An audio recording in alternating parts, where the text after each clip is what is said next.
और अब आपको जल्दी से नेपाल के उस अंतर्राष्ट्रीय एयरपोर्ट के बारे में बताते हैं जिसने भारत की चिंताएं बढ़ा दी हैं। इस एयरपोर्ट का उद्घाटन नेपाल के प्रधानमंत्री ने 1 जनवरी को किया है इसी साल। इस हवाई अड्डे को नेपाल ने पोखरा इंटरनेशनल एयरपोर्ट का नाम दिया है और काठमांडू एयरपोर्ट से इसकी दूरी लगभग 200 किलोमीटर है। यह हवाई अड्डा नेपाल के गंडकी प्रांत में है, जो भारत के लिहाज से बड़ा महत्वपूर्ण है। मैं आपको आज बड़ी स्क्रीन पर दिखाऊंगा कि यह एयरपोर्ट नेपाल में किस जगह पर मौजूद है। देखिए, ये जो नेपाल का नक्शा अभी बड़ी स्क्रीन पर आपको दिखाते हैं, यह नेपाल का नक्शा आपके सामने है और इसमें पोखरा नाम की जो जगह है वहां चीन की मदद से इस इंटरनेशनल एयरपोर्ट का निर्माण किया गया है। देखिए, यह नेपाल की राजधानी है काठमांडू, लगभग 200 किलोमीटर दूर पोखरा नाम की जगह पर यह एयरपोर्ट बना है और यह भारत के लिए बहुत चिंता की बात है, आपके लिए भी चिंता की बात होनी चाहिए। इस एयरपोर्ट से चीन की सीमा सिर्फ 85 किलोमीटर दूर है। देखिए चीन की सीमा कहां पर है, ये सिर्फ 85 किलोमीटर दूर चीन शुरू हो जाता है, जबकि भारत की सीमा यहां से 75 किलोमीटर दूर है। ये देखिए यहां भारत आ जाता है, यानी चीन 85 किलोमीटर, भारत 75 किलोमीटर और दोनों के बीच में ये नेपाल में एक एयरपोर्ट है और इस एयरपोर्ट की दूरी LAC से सिर्फ 390 किलोमीटर है।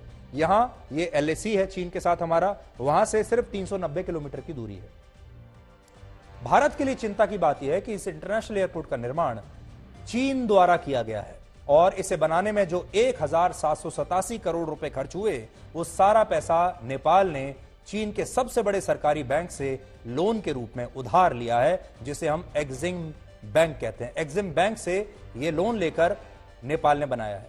यानी चीन ने पहले नेपाल को पोखरा में एयरपोर्ट बनाने का सुझाव दिया, फिर उसे अपने ही सरकारी बैंक से कर्ज दिलाया और इसके निर्माण में पूरी मदद की और चीन की कंपनियों की मदद से ही इस एयरपोर्ट को तैयार किया गया है। नेपाल जानता है कि वो इतना बड़ा लोन चीन को कभी लौटा नहीं पाएगा और अगर वो ऐसा नहीं कर पाता तो चीन इस एयरपोर्ट को अपने नियंत्रण में ले लेगा और यही वजह है कि अब नेपाल की सरकार ने चीन से कहा है कि उसे लोन की इस राशि को सहायता राशि में बदल देना चाहिए और इस लोन को भूल जाना चाहिए, जबकि चीन ने अभी से अपने इरादे बताने शुरू कर दिए हैं। चीन ने इस एयरपोर्ट को अपने महत्वाकांक्षी project one belt one road का हिस्सा बना लिया है, जो भारत के लिए अच्छी खबर नहीं है, क्योंकि चीन नेपाल में जो कुछ भी कर रहा है उसके पीछे उसका मकसद भारत की घेराबंदी करना ही है और कोई नहीं। चीन जानता है कि नेपाल भारत के लिए बहुत महत्वपूर्ण है और नेपाल के साथ भारत की 1850 किलोमीटर लंबी सीमा लगती है, जो ये आप देख रहे हैं।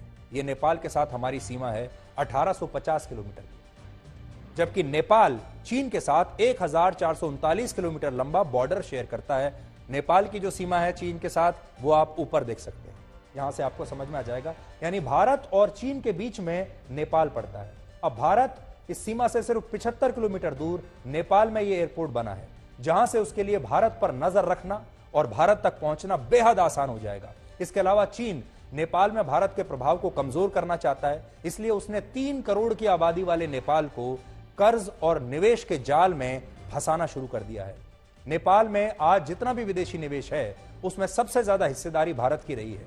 नेपाल में जुलाई 2021 तक जितना विदेशी निवेश हुआ उसमें भारत की हिस्सेदारी 33.3% की थी, जबकि चीन की हिस्सेदारी 14.5% की थी, लेकिन अब वो बढ़ रही है। अगर सिर्फ पिछले 6 साल की बात करें तो नेपाल में चीन ने सालाना निवेश बढ़ा दिया है और पिछले 6 साल से वो नेपाल के लिए सबसे बड़ा विदेशी निवेशक बना हुआ है। नेपाल में चीन के बढ़ते प्रभाव का एक सबसे बड़ा कारण है वहां की अंदरूनी राजनीति। नेपाल की प्रचंड सरकार के पास इस समय 165 सांसदों का समर्थन है, जिनमें 32 सांसद उनके हैं और सबसे ज्यादा 78 सांसद पूर्व प्रधानमंत्री KP शर्मा ओली की पार्टी के हैं। यह नेपाल का अंदरूनी राजनीति का पूरा गणित आपके सामने है। ये ओली का गुट है CPN UML, जिसके पास 78 सांसद हैं और यहां आप देखेंगे CPN MC, इसके पास 32 सांसद हैं और प्रचंड इसी पार्टी के नेता हैं। तो आप सोचिए 32 सांसद होने के बावजूद भी वो प्रधानमंत्री बन गए और ओली के पास 78 सांसद हैं, वो अभी नहीं बन पाए। तो चीन नेपाल के साथ वही कर रहा है जो उसने पाकिस्तान और श्रीलंका के साथ किया। आपको याद होगा श्रीलंका में भी इसी तरह चीन ने हम्बनटोटा पोर्ट का निर्माण किया था और बाद में इसे श्रीलंका से 99 वर्ष की लीज पर ले लिया। इसी तरह उसने पाकिस्तान में ग्वादर पोर्ट को विकसित किया और उसे 40 साल की लीज पर पाकिस्तान से ले लिया। और आज पाकिस्तान और श्रीलंका चीन के कर्जे में गर्दन तक डूबे हुए हैं और चीन अब यही काम नेपाल के साथ कर रहा है। और इस समय नेपाल में जो सरकार है और जो वहां के प्रधानमंत्री हैं और जो वहां पर अलायंस बना है उसे चीन के समर्थन वाली पार्टी कहा जाता है। वहां के जो प्रधानमंत्री हैं उनका झुकाव चीन की तरफ ज्यादा है, भारत की तरफ कम है। और हो सकता है कि इन दो विरोधी पार्टियों को एक साथ लाने में भी चीन ने एक महत्वपूर्ण भूमिका जरूर निभाई होगी।